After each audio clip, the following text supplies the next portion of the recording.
riêng khâu chỉ non lá lo na khâu roa har non lá lo cái chú lấy thun hi căn nè thứ giờ riêng khâu chỉ non lá lo na khâu roa har non lá lo cái chú lấy thun hi căn nè thứ giờ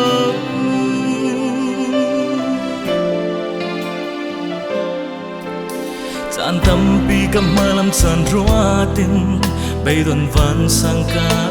lại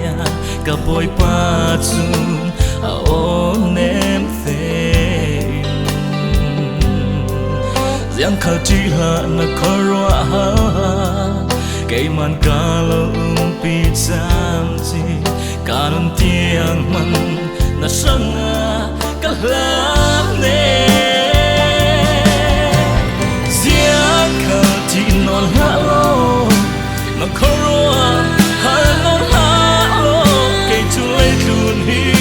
gần nè thứ giờ riêng khâu chỉ non la lo na khoroa har non la lo cái chú lấy thun hi gần nè thứ giờ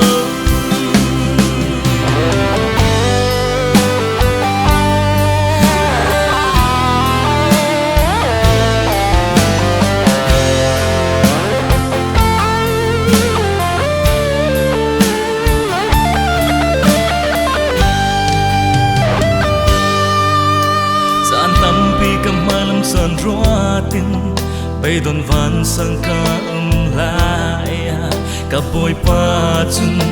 a onem them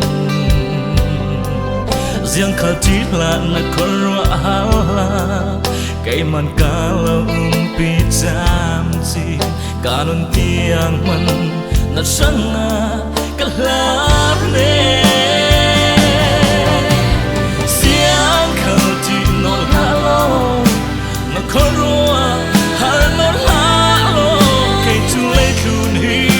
gần nè thứ giờ riêng khâu chỉ non lá lo na khoroa har non lá lo cái chú lấy thun hi gần nè thứ giờ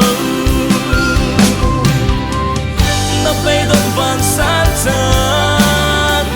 khoroa harin na zara ikau nong lau ding kalau umpi